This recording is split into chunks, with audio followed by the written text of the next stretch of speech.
you know what, we always find a way to get things done. When I was working last year on Top Gun, one of the Navy liaisons said, "You guys are something. You guys get hit with a challenge, and there's nothing you guys can't do." I said, "What do you mean?" He said, "Well, we're in Fallon, Nevada, and we're supposed to be flying F-18s around, and we wake up and there's an inch of snow on the ground and 2 inches of ice on everything, and we can't fly." And I come into the ready room where we set up our little production office, and I find you on the telephone, the operations manager at the Texas Motor Speedway, because you want to rent the machine they use when it rains down there on the track. They have this big machine that's got propane heat, like a big truck, jet engine on the back that drives the track. He said, "You were going to rent this fucking thing. You were going to have 3 guys fly down there and drive it back to Nevada so you could." So now yeah. You guys, I would never think to do that. But it's just the way we operate, when you Locations, go to 2. Go from Mike on 2. Hello, everyone. This is Mike Fantasia coming to you from Locations on 2. And this is Dodd Vickers, your host for Locations on 2. You can find me online at doddvickers.com. Locations on 2 is brought to you by the Location Managers Guild International. The LMGI is a global organization of location professionals working in the film, television, and commercial industries around the world. Find out more by visiting them online at locationmanagers.org. On this episode, I'm joined by award-winning location manager Mike Fantasia. During the course of his lengthy career in the industry, Mike has collaborated on several projects you would know. Such projects as 310 to Yuma, Seabiscuit, Ant-Man and the Wasp, and the upcoming Top Gun Maverick. Let's switch on over to the back channel where the work gets done for a chat with location manager Mike Fantasia. Locations on 2. Good. It's a beautiful, cloudy, cool day in Southern California. Well, it's a typical humid Georgia day here, but thanks for making time to join us for the podcast. It's great to be here, Dodd. Thanks for hosting this. Yeah, I'm actually really excited to have this conversation and let people hear about some of the locations you've brought to the big screen. But as I understand it and remember hearing, did you start off in the Forestry Service? Yeah, after college, I worked actually for the Fish and Wildlife Service in Boston for about 3 years, and then I transferred to the Forest Service in Libya, Montana, and I worked on all kinds of basically real estate related things, easements, environmental assessments, land exchanges, appraisals, permits, and I had a year when I had a detail. I was detailed to the Gallatin National Forest in Bozeman, Montana, and the Idaho Panhandle National Forest in Coeur d'Alene, Idaho, doing appraisals. And when that year ended, I went back to Libby. When I got back there, I found out that this guy named Spielberg was coming to town that summer. This was in the like February or March. Spielberg was coming to town in the summer to make a movie called Always.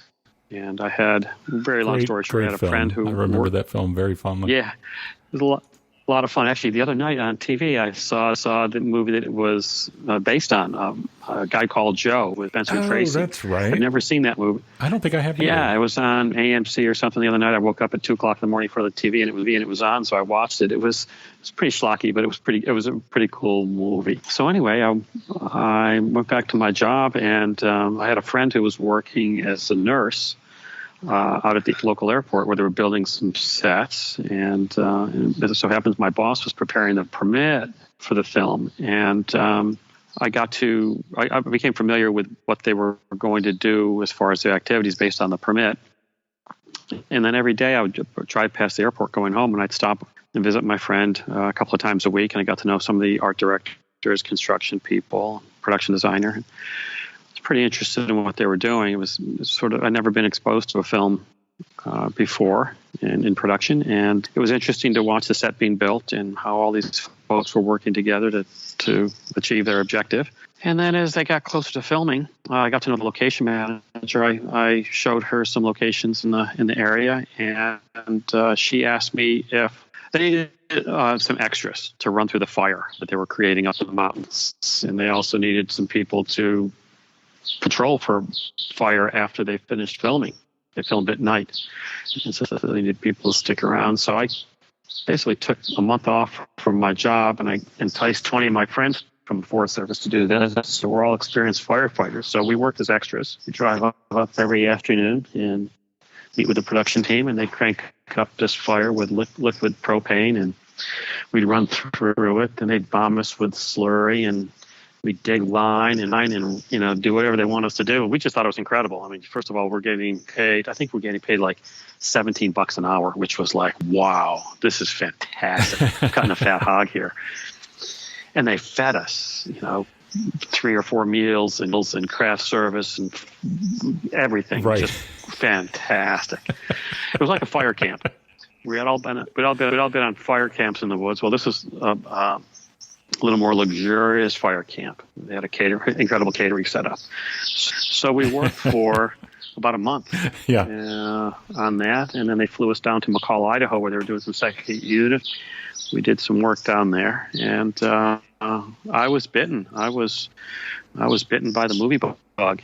About a year later, the location manager, Patricia Fay, from Always, was doing a movie in Oregon, and she offered me an opportunity. I was bugging the hell out of her because I told her that she drives around, she takes pictures, she does location agreements, she works on people's property.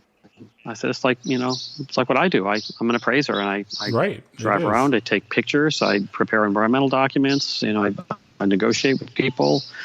So she gave me an opportunity. I took 3 months off, and I went to Portland, Oregon, and worked on a film, a very forgettable film called The Favor. And I was her assistant. I took a leave of absence from the Forest Service. Oh, okay. And you were working in what role? Because I know you. I went and worked as an assistant for her. She was the manager, and I was the assistant, and it was just the two of us. And I was there for about 3 months, and when I got back to my job, they reorganized the department that I worked in, and my name wasn't on the organization list. And I said, "What's going on in here?" And they said, "We know you're not coming back, Mike. We know you're not going to come back." And I said, "Well, yeah, I was sort of, trying to figure out how to break it to you." And so January 11th, 1991 was my last day with the U.S. Forest Service. January 12th, I'm sitting in my log house and 10 miles outside of Libya, Montana, going, now what the hell am I going to do? How am I going to wing this? But I was fortunate. I worked on a number of films over the next couple of years in Montana, in the Pacific Northwest. I worked on Free Willy and A River Runs Through It, This Boy's Life up in Concrete, Washington, Free Willy 2, River Wild. Mm-hmm. That came to Libya, Montana as well, about 2 years after Always, 3 years after Always. They shot on the river for about a month. And I actually went back to my Forest Service job. I was the Forest Service liaison to the film company.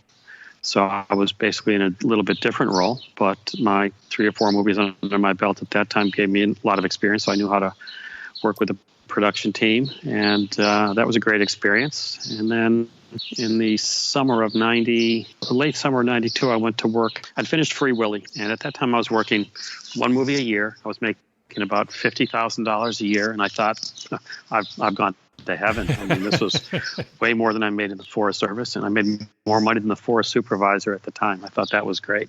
I was just going to take the rest of the year off, hunting, fishing, skiing, backpacking. I got a call from the Montana Film Office, and there was a little production down in Red Lodge, Montana. They needed some help.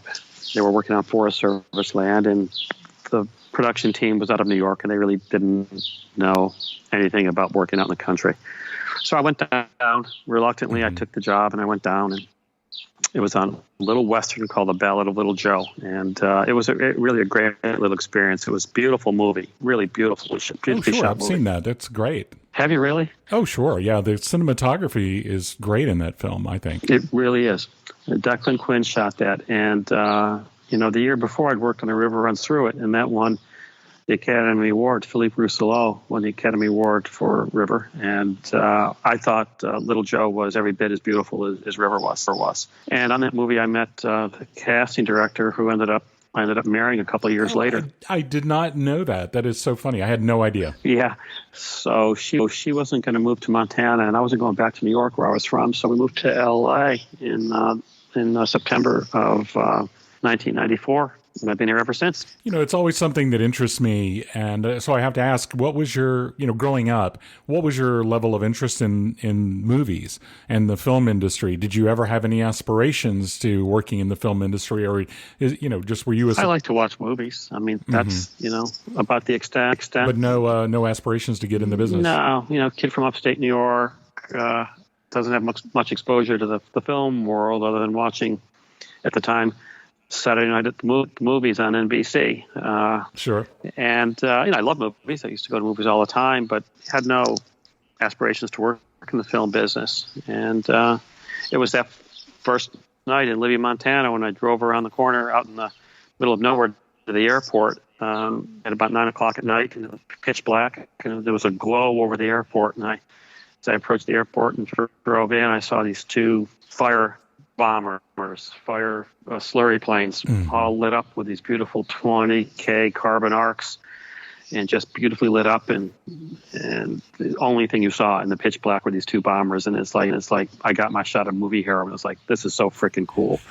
I saw all those people scurrying around, and I realized that they, much like ants, they're moving around at 1 million miles an hour. But they all have a job to do. They all have an objective, and it's very well-organized chaos, if you will.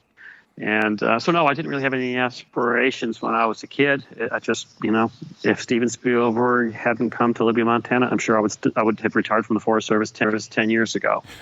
Yeah, it just changed my life. It's one of the things I enjoy most about talking to locations people is, the diverse backgrounds that they come from, the experiences they brought with them from their previous lives, and how they apply them to what we do. Knowing how critical locations is to the production, and seeing how all these people with all these different experiences come together to work as the locations department, and no film school, or rarely any film school. It's always fascinating to me. Yeah. I mean, film schools don't teach locations. I mean, the Location Managers Guild is trying to work with colleges and universities to try to, introduce folks a little bit to what we do, because it is critical. No matter, what you go to film school for. You want to direct, you want to produce, you want to design, you want to be a cinematographer, you have to deal with locations one way or the other. Right. It seems like most people, I agree, in locations these days start out in something else: finance, banking, chefs, whatever. And we find our way to locations. It's interesting because at the beginning, for most people, you're exposed to the logistics. That's what an assistant deals with more than anything else. So I'm curious, what point in your career was it that you realized the other roles that the locations department plays, the more creative roles, in addition to the logistics that you start off with when you begin? I think I think I realized it actually first when I was in Montana, when I was talking to the location manager, Patricia Fay. We talked about what she did, and when I first met her, she was dealing with a lot of the logistics, but then they added a couple locations, so she had to go out and scout. And so I brought her to a couple of locations, and that was when I realized that, wow, she's dealing with the director. She's sending photos off to the production designer and the director to look at, and she's pretty important. It's a pretty important position. I saw it on the next couple of movies. After that, I was pretty much, when I worked for Patricia and other location people, I was pretty much just brought in, a few weeks before filming to do a little prep and deal with the logistics. But it's when I came to LA, when I moved to LA, and first job I had here, we moved here, and I think I spent the first 6 months watching the OJ trial and sending resumes out, and neither brought me a job. But Lori, who I'd worked with on A River Runs Through It in Montana a couple of years before, was working on Heat. Oh, yeah, Lori Bolton. With Janice Pauly. She was scouting and Janice was managing. We had a very small production office, and our office was directly across from Neil Spisak, the production designer. And I watched how Lori and Janice worked with Neil on the creative end of it, because Michael Mann is a very demanding director. And I remember they had a whole file cabinet, and 1.5 drawers or whatever were filled with just pictures of our restaurants. I've heard that. Didn't find Lori couldn't find the right one. So she showed him hundreds of freaking restaurants, I think. And I thought, wow, this is this is a pretty important job. And I watched how Laurie and Janice dealt with Neil and with Michael, and it really impressed upon me, that this isn't just finding a place to park the trucks and feed the crew, that it's creative. And then, I worked for about 4 more years as an assistant here in LA. I really wanted to, I wasn't a spring chicken. I was over 40 years old and I was still an assistant, but I didn't want to move up until I felt I could handle it, until I really knew LA and knew the ins and outs of the business a little bit better. I'd probably worked on 7 or 8 movies before I moved up. But then, of course, once I moved up, it was like, getting hit in the head with a hammer. Yeah. This is about creative. Yeah. I learned early on, don't talk to the production designer about where the trucks are going to park. No. He doesn't give a shit. No, absolutely. So I learned quickly when I became a manager that this is a very important position. Working with the director, the DP, the designer, the producer, all the various department heads on the creative ends of it before we really worried too much about the logistics. Yeah. It's one of the things I didn't realize when I got started, and I really appreciate far more now, is that you're almost a casting director for locations, locations which set the tone, which help character development. It's a whole role that I didn't appreciate when I first started. Yeah. And you are casting, those in a lot of movies, a lot of projects, locations are a backdrop, but in a lot of cases they're characters. You've got to find the right house for, because it has to evoke a certain feeling or certain mood. And it really is a character in the film a lot of, on many occasions. Yeah. I have to go back real quickly. You're one of the first people I've talked to that's worked on a project with Michael Mann. I know you were an assistant at that stage, but I still am curious what that experience was like. I mean, I think anyone that listens to this, whether they're in the business or not, has heard how demanding he can be as a director. So can you just talk a little bit about that experience? It was interesting. I was about the 6th or 7th assistant on the production. It was huge. It was massive. It probably showed LA as well or better than any movie made before or since. LA Confidential's right up there with it. But Michael's an interesting character. He's very intense. You saw his intensity every day. Mm-hmm. He, as I mentioned earlier, Laurie sometimes scouted for, days and days and days, weeks and weeks and weeks for one location. He's very demanding. The locations are characters in his movies. Yeah, for sure. And it was interesting to watch the interplay between Michael and Neil Spisak, the designer, and Laurie and Janice, trying to work out the specifics so that they could show Michael the best locations. And it was interesting watching his process. I was only on the show for a couple of months. I left before they finished to take another job because my job was pretty much, going to end. But I wasn't on set a ton. I was mostly doing early prep work on locations.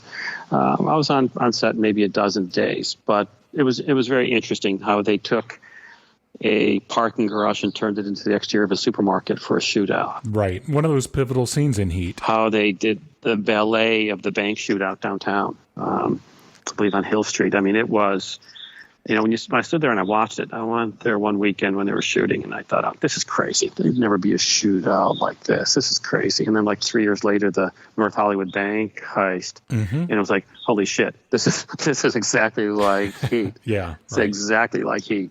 So Michael was very prescient, I guess, when he wrote that scene. It was sort of haunting. As a matter of fact, I was working at Santa Monica Airport after Heat, and I to my home was literally blocks from where I was living at the time. And I went home for lunch one day and I flipped the tube on, and the North Hollywood shootout was occurring.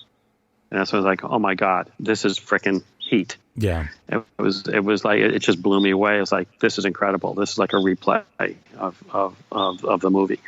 A lot of times, people, life imitates art, son of a gun. That was a perfect example of it.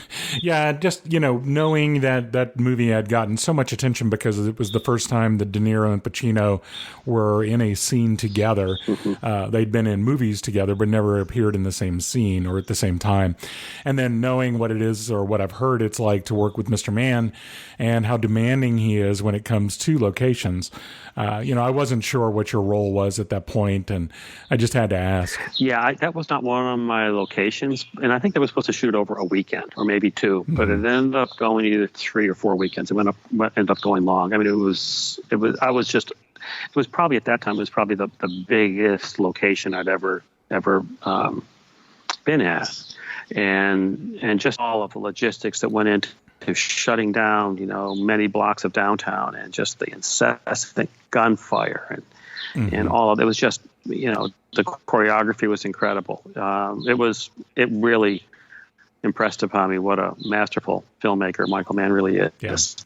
One of the other projects I wanted to talk to you about briefly, at least, was Seabiscuit. I've heard stories about what a crazy production that was at times. I grew up with a mother as a veterinarian, horses in the backyard. She's from Kentucky. I have pictures of her with Secretariat. So Seabiscuit was one of those books I read and followed the movie and the making of and all of that. So I know that you've spoken briefly elsewhere about the challenges that you had. Yeah, it was a challenge, to say the least. First of all, getting the horses. We had a great animal trainer, and he secured horses. And our producers, Frank Marshall and Kathy Kennedy, had developed a lot of relationships with Bob Baffert and Gary Stevens and other jockeys, other trainers, and so they really got into the world of horse racing, and then we scouted New York. We shot at Saratoga, fantastic track, and we shot at Keeneland in Kentucky, and Stony Oak Farm, which is a beautiful horse farm. We shot at Calumet Farms, a classic farm, where many Brown winners and Kentucky Derby winners were trained. We shot at Normandy Farm, a great old farm. The person that built Normandy Farm, I think he was a World War I aviator, and he was shot down over France, and he was hidden in this French chateau. And when he came back to the States, he built Normandy Farm in the French style, modeled after the place that he was hidden from the Germans until he was freed. We shot here in LA at Santa Anita. We shot in Pomona, at the racetrack at Pomona. Lori Balton scouted the movie. She found a great little old racetrack in the middle of, I think it was Paris, California. I'm sure it's been turned into housing or a subdivision or something like that now. But I think that may be the one where he's in Mexico racing across the border or something. I think so. I think it's supposed to be in Mexico. Yeah. We shot at Guasti Winery. We turned that into a whorehouse and a couple of other little sets. But we had a lot of challenges. We showed up in Saratoga in September, I believe, late September. They had a very early freeze. The track was frozen, so the horses couldn't run on the frozen track. It would cut their hooves. So we spent, half of every day waiting for the track to freeze. And, we thought that was bad. But then we went to Kentucky, and the day before we filmed at Keeneland, a tornado came through, and we'd set up the infield of the track with a huge tents and a huge little village, much as they did back in the old days. And a tornado came through, blew tents down, went through our base camp, uprooted, 2.5 foot diameter trees and carried them, 100 feet, and smashed our vehicles. And I remember it was a Sunday night. We'd finished our prep at Keeneland, at 6 or 7 o'clock. I went back to the hotel. I'm having dinner and a cocktail, and I noticed that the wind was starting to blow outside. I'm going, oh, geez, what's going to happen here? And then I get a call from one of my assistants and said, you better get out here to the track. We got out to the track, and the storm had come through, and it was just devastated. It was just total devastation. And the transportation team and my team and some grips, we worked all night with chainsaws and cutting trees and moving, rebuilding the base camp. The art department came in, and the next day we went and shot some other non-racing scenes. And within a day or so, we put everything back together and got our work done. It rained like hell a couple of nights, and we had a BB light out on the track, and they had to move track. The grips were moving track mats in the mud so that it could, wind its way off the track at night. And, a track mat is a 4x8 sheet of plastic. Yeah. And when you put, it weighs 50 pounds anyway, and you throw another 50 or 75 pounds of mud on top of it, it was hellacious for those guys to get that thing off the track that night. Holy cow, the poor guys. That's awful. And, we got through. Gosh, yeah. We got through the Kentucky part of it and came back to California. We went up to wine country, and we filmed in a bunch of places up there, and we got blasted with rain, and we got our sets flooded, and it was just hellacious. Y'all couldn't catch a break on this show. Floods, and our base camp got flooded, our set got flooded, but as usual, we all pitched in, and we didn't miss a beat. Man. We thought, okay, now we're going to go back to LA and we'll be fine. We get back to LA and we created 3 train stations in Fillmore at the little train station. We turned it into 3 different cities. And, another one of those things, I was up there all day with the prep team and drove home. And Fillmore from my house is about an hour and 20-minute drive, hour and a half drive. And I get home and I literally just sat down to dinner at about 8:30 at night. My wife made dinner for me, and I literally was putting my fork into the first bite of food when my phone rang. And it was my assistant, Donnie Martino. And it was like, it's blowing, the wind's blowing, the tent's blowing. Oh, God, what now? What the? Windstorm had come through. We had set up about 140-foot by 80-foot tent for wardrobe and hair and makeup.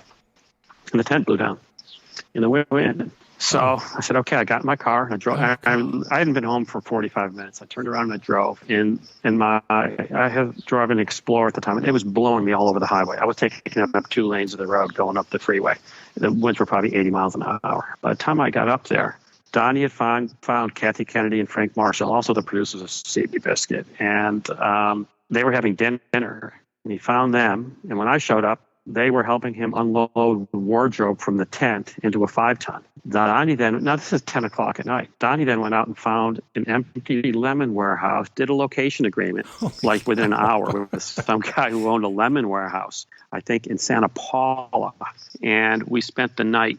I'd never operated a Condor before, but I found a Condor, drove it inside, and we set up, we hung Visqueen from the rafters of the lemon warehouse, and we created changing rooms. Holy cow. Moved all the wardrobe in, got all the hair and makeup setups, and worked all night long. And the company showed up, and construction put the set, one of the sets had blown down, put the set back together, and we didn't really miss a beat. I've got a photo that I'll send you. It's of me. I think at the point the photo was taken, I'd probably gone about 40 hours with no sleep. There was a pile of rocks on the corner of the set, and I was laying down on the pile of rocks very comfortably. I can sleep anywhere. And I'd fallen asleep, and somebody called my cell phone, and I picked up the cell phone to answer it, and they took my picture on this pile of rocks. It was one of those, classic stories that, when you're in the business for 30 years, you have a few of these in your history. It was just hellacious. It's absolutely insane, but it does illustrate crisis management. One of the things we joke about, but that is part of our job, thinking on our feet, problem solving. Yeah. And as James Lynn said, crisis management for film and television production. We always find a way to get things done. When I was working last year on Top Gun, one of the Navy liaisons said, "You guys are something. You guys get hit with a challenge, and there's nothing you guys can't do." I said, "What do you mean?" He said, "Well, we're in Fallon, Nevada, and we're supposed to be flying F-18s around, and we wake up and there's an inch of snow on the ground and 2 inches of ice on everything, and we can't fly." And I come into the ready room where we set up our little production office, and I find you on the telephone, the operations manager at the Texas Motor Speedway, because you want to rent the machine they use when it rains down there on the track. They have this big machine that's got propane heat, like a big truck. jet engine on the back that drives the track. He said, you were going to rent this fucking thing, and you were going to have 3 guys fly down there and drive it back to Nevada so you could. Yeah. So now that's, I mean, you guys, I would never think to do that. But it's just the way we operate. When you're presented with a problem, presented with a challenge, you've got to solve the problem. Or 200 people aren't going to be able to work, and you lose $500,000 in production time. So you rise to the challenge.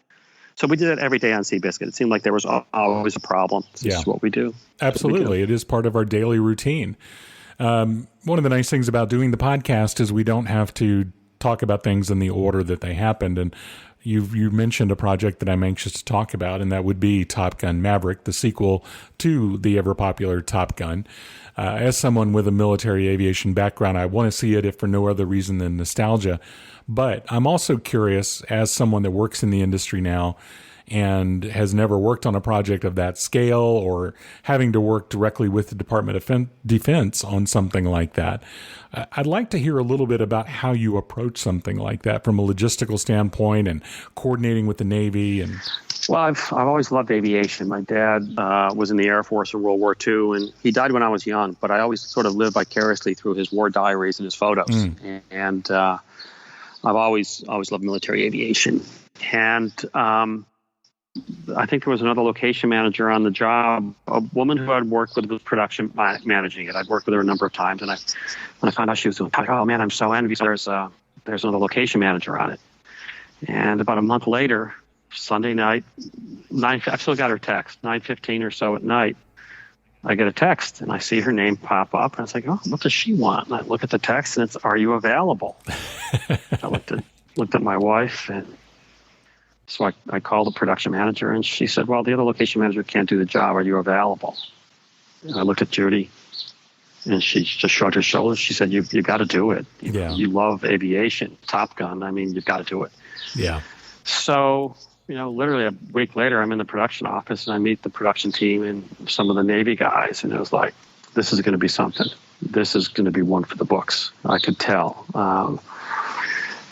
Very soon after I started, there was a meeting in Jerry Bruckheimer's office with probably 15 Navy personnel, from lieutenants to commanders to captains. I think there was a rear admiral there as well.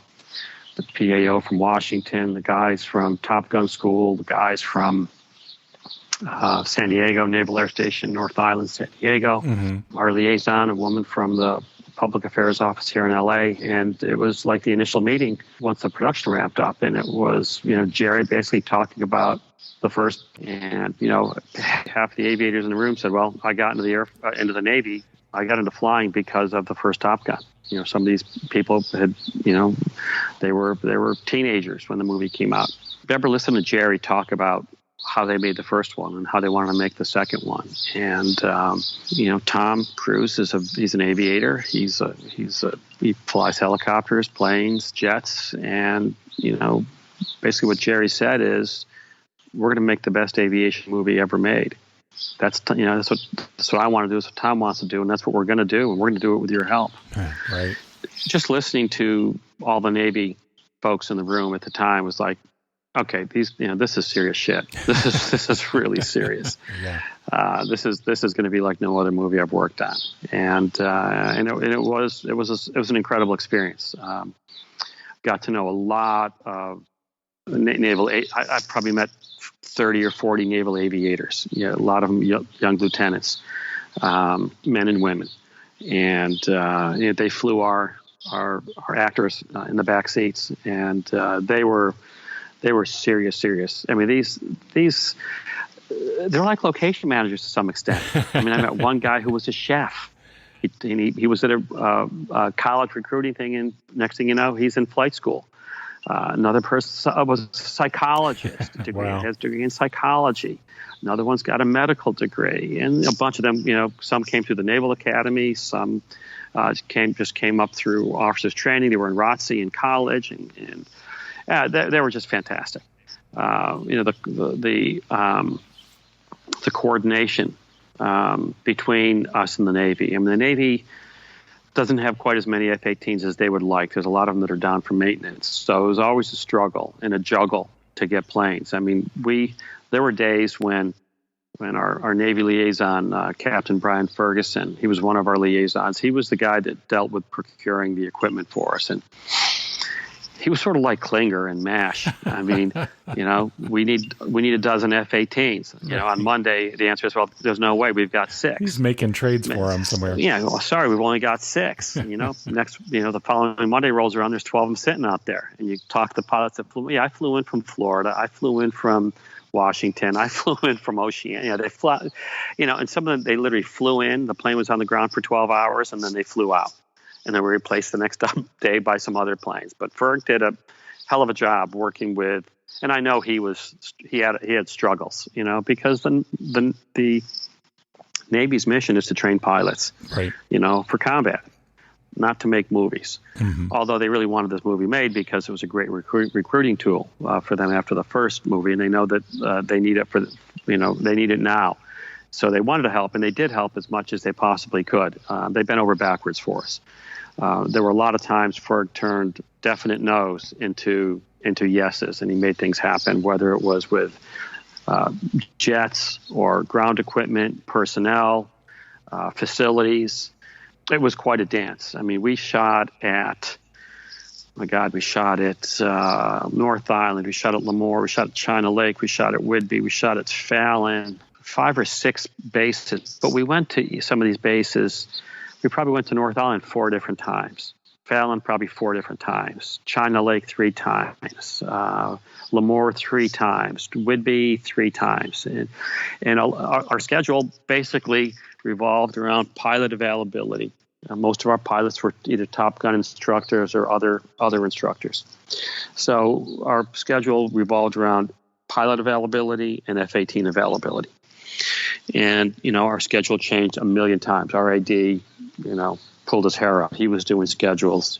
He stopped numbering the darn things after a while. And he would schedule like 4 or 5 days at a time.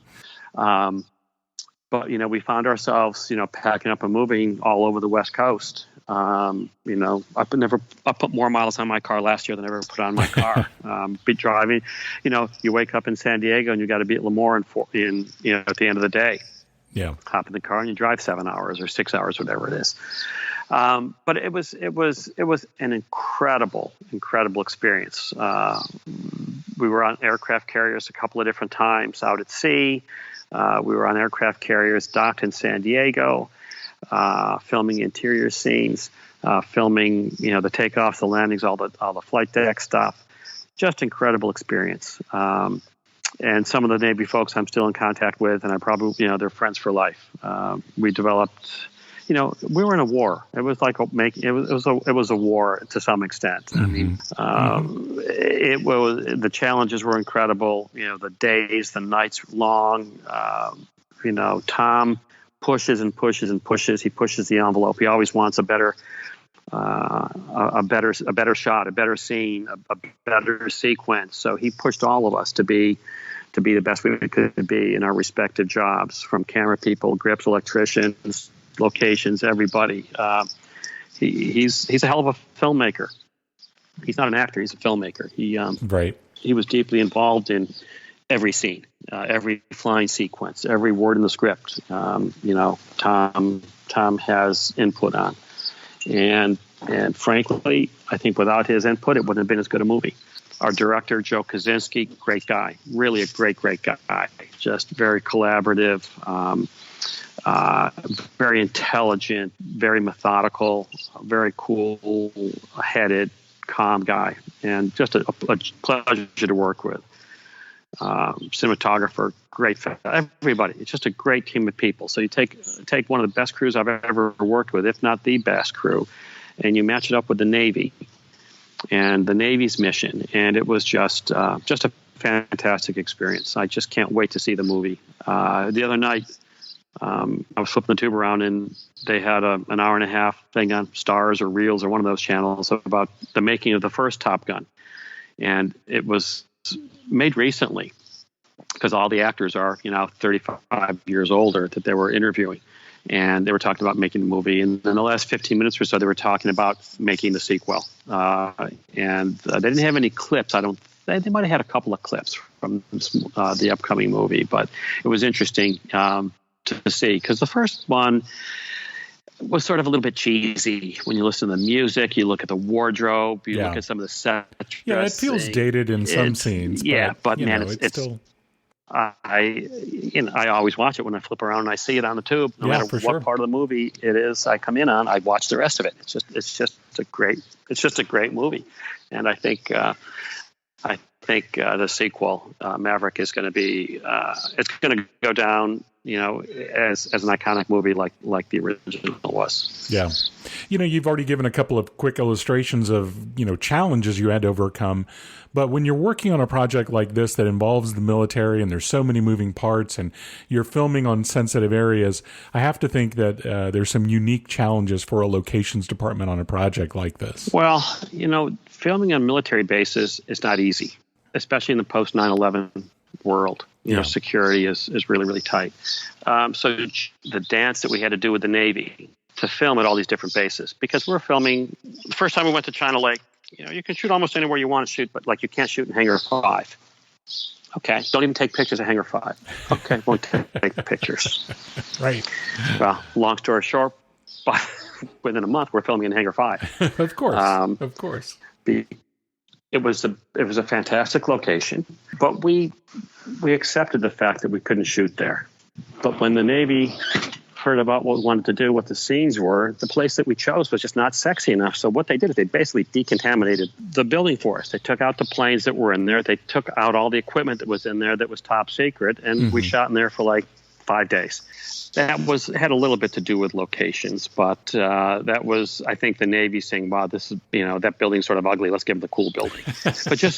But locations was, it was one of the more intensive jobs I've had, more than intense jobs I've had, as far as dealing with sensitive locations, because every base is sensitive. Once you get past the guard post out front, you're in a top secret zone. No cameras, unless allowed, and you can't shoot in the intakes or the exhaust of the jets. And I asked him, why can't I? He explained why. I'm not going to say why, but it's sort of a top secret thing. You can't shoot certain things. You can't shoot certain radars. We go out onto the flight line at Lemoore, and there's 120 F-18s, and they're all being prepped for flight. You can't shoot the panels that are open. Everything's modular and computerized, but you can't shoot the panels open. If that gets on the internet and it gets into the Russians' hands or the Chinese hands, it might give them some intelligence. Right. So just the daily dance of what we had to do for security was pretty intense. But I tell you, one of the biggest coups of my career, I've got to say, they wanted to fly in very low level in a wilderness area in the state of Washington. And if you look at the military chart, or you look at the aviation charts, it says, that flying below 2,000 feet was not suggested. Our aerial coordinator, Kevin LaRosa Jr., said, "Mike, I'm not going to take anything in there unless I know I'm not going to get fined or arrested," because there are many pilots who have flown through wilderness areas too low of an altitude, and they've gotten fined. Actually, a guy up in Montana a couple of weeks ago was fined for landing his helicopter in a wilderness area so he could go fishing. But anyway, we have a route. Fishing trip. Yeah, we had a route through, and it's a designated military low-level route through a wilderness area in Washington. And Kevin said, "I'm not going in there, not unless I know, we're cool." And I start with the district ranger, and having worked with the Forest Service, I knew the chain of command, and I started at the district level, and they said, "No, you can't. We've got, endangered species and all that, but no, you can't go below 2,000 feet. So I called the supervisor's office, and I talked to the lands person. I said, you really can't go below 2,000 feet. So I pulled out the Wilderness Act, and I pulled out the enabling legislation, and I looked at the legislation that created that wilderness area. And I pulled out the aerial charts and all the maps, and I'm online, and I'm reading. I spent days and days and days, and I finally figured out that it wasn't a prohibition. It was a suggestion. Oh. So you're not prohibited from flying below 2,000 feet. It's suggested that you not fly below 2,000 feet because of resource values. So then I called the Forest Service regional office and I talked to the head lands person, the head special uses person, and I said, let me just make sure I'm correct here. We can fly down to 3 inches above the Earth's surface. But as long as we don't touch the ground, we're okay. There's a long silence. And she said, I cannot tell you that you can fly that low. All I can tell you is the Forest Service has jurisdiction over the land resources. And so if any piece of equipment or any person with a camera touches the ground, you're in violation of the Wilderness Act. So I said, let me just be clear here. I can fly a helicopter. I can fly a jet. I can fly a plane 5 feet off the ground. And I'm not going to be in violation. She said, the Forest Service does not have jurisdiction over the air. Forest Service has jurisdiction over the land. Let me be very clear. The Forest Service has jurisdiction over the land. I said, okay, thank you very much. So I said, if I call the FAA and our aerial coordinator and I deal with the FAA and we let them know that we've had these discussions with you, if they're okay with the flight operations, you're okay. She said, oh no, I'm not okay with it. I don't like the fact that you may be flying jets at a low level or helicopters at a low level. Gotcha. But I can't tell you that you can't. So I thought that was pretty canny on my part. Absolutely. I mean, it totally shows you the things that we deal with where you really have to do your homework in order to be properly prepared. And that's the kind of research you have to do sometimes in order to make sure you're not giving the production the wrong information. You're trying to be a good steward of what we're doing. And I said, look, I've got a ponytail. I've got a degree in environmental science. I don't want to screw up any of your resources here. She said, well, the good thing is you're going to be flying in winter, in spring. And, the elk are down low. Right. The birds aren't nesting. We've got some spotted owl nests near this one spot. I'll show you where they are. Try to avoid them, but make a great movie. This is what she said at the end. She said, I love Top Gun. And, I want you to make a great movie. I don't want you to mess up our resources, but everything that you have said you want to do is legal as far as the Forest Service is concerned. So that was great. I went back and I told everybody this is what we can do, and everybody got on board. And we set up a ready room in every place that we flew out of. And basically it was a big lunchbox. And a lunchbox is a 50-something foot long semi that the sides pop out and you can seat 100 people. Well, we configured it with a 60-inch TV at one end, and we had two lines of 8-foot tables shaped like a V so we could all sit. And so every day we would go in there. We would have all of our Navy pilots, our aerial team, our cinematographers, our director, our producer. Tom would come in, and we would go through the sequences. And we had our little model planes, and we had previs and this and that, and we would go through all the flight sequences. And they broke, if you were going to come in at low level and do a pop-up and then do a roll and then drop your bomb, it would be broken into, phase 1, phase 2, phase 3, phase 4. And they'd rehearse it with the planes. And so the pilots knew exactly what they were doing. And the actors were all there because they were going to be in the backseat pretending they were flying. Right, right. And so we did this every day. And so we'd do this in the morning for an hour and a half. They'd go fly for an hour and a half, 2 hours, come back. We'd look at footage. They'd debrief. Sometimes they have to go back and redo some pieces. Sometimes we'd be on to the next sequence. Well, after the first day they went out and they flew low level through the Cascades. We came back and we're looking at the footage. And Tom said, I want to put a dolly track here on the ground. And I want, the jet to fly over. I'm going to myself, holy shit, we can't put a dolly track on the ground. It's a wilderness area. Can't do this. Oh, God. So what do I say something? It's our first day up there. And a lot of times on the first day, the base commanding officer, the XOs, the various commanders of the different air wings are there in our briefing. And they were all there. And I'm thinking, oh, Jesus, what do I say something? Do I not say something? And finally I realized, look, I got to tell him we can't do this, because he's going, I want to put a dolly track, I want to put an arm, I want to do that. So I said, Tom, excuse me, we can't put a camera on the ground there. He stopped. He looked at me, and Tom has a certain look that he has. He's very focused. What do you mean? What do you mean, Mike? We can't. I said, well, it's a wilderness area and we can't. He said, well, we shoot in wilderness areas all the time. And, and he named like a bunch of movies where they shot. And he said, well, Tom, they're really not wilderness. They're wild areas. They're remote, but they're probably not wilderness. Of course. And, well, what's the difference? And I said, well, wilderness is, certain designations. You can't put any equipment on the ground. The only, well, there was a big fire. And I said, well, you can have news crews in there, but, only for like something specific to that location, back and forth. And he just, and Tom was being Tom, and it's who he is, and it's how he operates, and that's why he is who he is, because he's so intense and he's so smart, and he looks at everything from every angle. Mm-hmm. And he kept drilling me, and of course, as he's drilling me, I'm puckering up, and not drilling in a bad way, just asking a lot of direct questions. Finally, I said, look, Tom, it's the Wilderness Act, 1964, and I had the date of the act signed by Lyndon Johnson, and I paragraph A, subsection B, and I, just, he looked at me, he goes, okay. And I said, Bo, here's what we can do, Tom. We can have a helicopter with a camera on it 15 or 20 feet off the ground, and the jet flies over. Great solution, Mike, great solution. So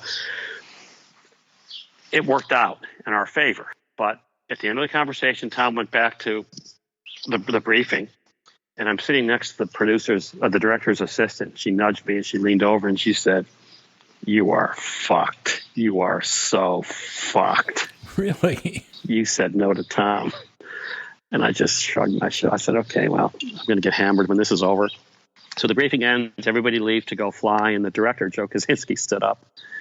He came over to me, and the Navy military service branches have challenge coins. Right, of course. And he'd gotten a couple of coins from the base CO. He comes over to me, and he puts out his hand. And the way you exchange a challenge coin is you shake somebody's hand with a coin in your hand, and you exchange the coin while you're handshaking. Right. And he reaches in his pocket, and he goes, "This is for you, because you're the first person to say no to Tom on this movie." And he gave me the CO's challenge coin, and he laughed. But Tom was very gracious. He was fine, because there was a solution. There was a solution. If I just said to Tom, "You can't do it. You can't do it. You can't do it," and I thought of that solution like on the fly. I didn't think of that in advance. It was like, how are we going to do this? I'm thinking, bingo, we've got a helicopter with cameras in it. We can have them hover. And we did that. We did that 3 or 4 times. And in the scenes, you'll see I know you'll see the scenes in the movie. That's just, one little story of I don't think you could have picked a better story to answer the question. And it had to make you feel good. That kind of the ability to think on your feet, come up with a problem, solve the problem for something that, you had anticipated it because you'd done all the research, but you hadn't anticipated being put on the spot like that. So definitely had to be a rewarding experience in spite of feeling a bit under the gun. Yeah, I felt good that day. I felt good. It was like, I said no, but I gave him an op. I said no to his specific question, but I said I found a solution that pretty much achieved what he wanted to achieve. Yeah, I felt pretty good. Yeah, that's what we do. And you never know when you get out of bed in the morning if that's going to be one of those days when you got to pull something out of your hat like that. Yeah. I might as well ask you. You seem like somebody that would know. I've asked several people and gotten different answers. I was told once that Tony Vorno was the first person to get the title location manager on the movie Easy Rider. Do you know if that's correct, or who the first person to be called a location manager was? A lot of this stuff was the purvey of the assistant director for ages and ages, and then it was field producers, and then eventually it evolved into location manager. But I'm not sure who the first one was, without a doubt. I have been told that the first person who got that credit was Eva Monley. Oh, okay, like the award. Who we have our Location Managers Guild International has named an award after. She lived in Africa. And she worked with many folks working in Africa and the Middle East, in the 50s and 60s. I think she may have been the first one with that title. Okay, but great. I'm not sure. Yeah, I'm looking now and I see her listed on like Lawrence of Arabia and Yeah. I mean amazing stuff back in the 50s and early 60s. So that must be it. I'll keep digging, but I just haven't found a definitive resource to answer that question. It just seems like something I wanted to know the answer to. I think it was Eva Monley before, which she predated Easy Rider. Yeah, by a long shot. Yeah. And did some amazing stuff. So thank you for pointing me in the right direction. I'm going to continue to research, but I just haven't found a definitive answer to that question. Obviously, the more I talk to you, it feels like, and based on your background, you probably enjoy these grand outdoor pictures with a lot of scope, as opposed to the more traditional, or what some people might consider traditional filming with a lot of stage work and then going out onto location. Tell me if I'm wrong. Am I correct? They are all interesting in their own right. They all bring their own challenges. Sure. I love working outdoors. I mean, if you give me a choice between working in downtown anywhere or out in the woods or in the desert or out in the countryside, give me the countryside. Give me the outdoors any day of the week. A lot of times it's not because they're easier, because certainly working in the outdoors, you have more challenges than if you're just working in an urban environment with weather and things like that. But I guess I'm at heart, I'd rather be out in the country than in the middle of a city. I've worked in Montreal, I've worked in New York, I've worked in LA, certainly Seattle, I've worked in Budapest, I've worked in Paris, I've worked in, a lot of cities. They're all great. They're all challenging.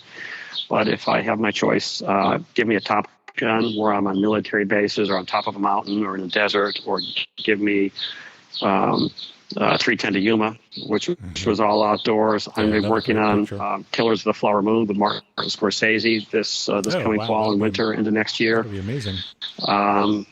In Oklahoma, pretty much it's an outdoor movie. They excite me a lot more than city set in an urban environment. But I've worked on a couple of Spider-Man, a couple of Ant-Man, the Green Hornets, all set in New York, LA, San Francisco, and had a great time on all of those, and have had a lot of challenges that we've been able to meet on all of those. So, I mean, I like a challenge. That's for me. I want a challenge. I don't want an easy job. No, I don't think I've had very many easy jobs. It seems like the last 20 years since Catch Me If You Can. Probably every job I've had has been a location challenge in one way or the other, whether it's urban, rural, or up in the air. So for me, I guess the answer is give me a challenging job. And then if the challenging job is outdoors in Mother Nature as opposed to an urban environment, that's all the better. Yeah. Oh, there was something I wanted to ask you before I let you go. I know that you met Steven Spielberg in a rather unorthodox way the first time by, you were still with the Forest Service, always came to town. You ended up working on the project, but then you got to work directly with him as a location manager. And I was just curious if the opportunity ever had presented itself where you talked about that, how you had first encountered him and met him, and now here you are working with him on a project and collaborating. Yeah. When I got called to do Catch Me If You Can, actually, my interview was on 9/11 to go in and meet with the producer, and so that meeting was pushed a couple of weeks. Oh gosh, I bet it was. Anyway, finally landed on the job, and a couple of weeks in, I went to see Steven with the production designer and the producer, and I walked into his great office there at Universal and shook his hand. He said, "Nice to meet you, Mike." I said, "Nice to see you again, Steven." And he looked at me, his head sort of cocked, and he goes, I said, "Look at this face, Steven." Said, "Put a Forest Service uniform on me. Put me in the woods of Libby, Montana." He goes, "Mike the Ranger?" I said, "Yeah, Mike the Ranger." He goes, "Wow." I said, "Well," and I gave him a very quick summary of how I that's awesome. How I landed it at his doorstep on Catch Me If You Can, and he was sort of amazed. He shook his head and said, "Well, it's a fantastic story. I'm glad I played a part in you changing your career."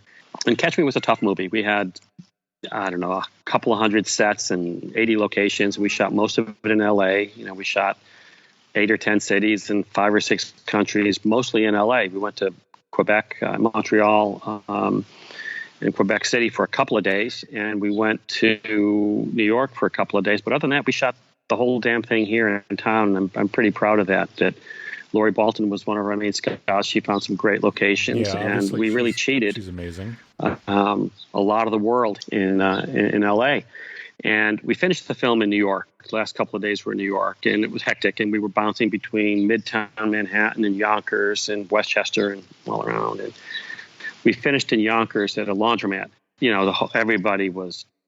There were hundreds of people out to see Steven Spielberg and Tom Hanks and Leo. Actually, Leo wasn't there in that scene, I don't think. But I couldn't get anywhere near set, so I parked my can and I'm walking to the location about 6 or 7 blocks. And this young African-American kid, 10 years, Mr. Spielberg, can I have your autograph? I said, I'm not Steven Spielberg. No, really.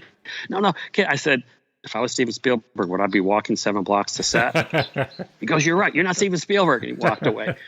Anyway, we shot the scene, and I wasn't going to go to do the Quebec part. I was going to stay in New York and wrap. And so at the end of the day in Yonkers, Steven was getting in his car, and I just sort of waved. He said, see you in Montreal. I said, Steven, I'm not going to Montreal. I'm going to stay. What do you mean? I said, I'm just stay here. You're in good hands. You're fine.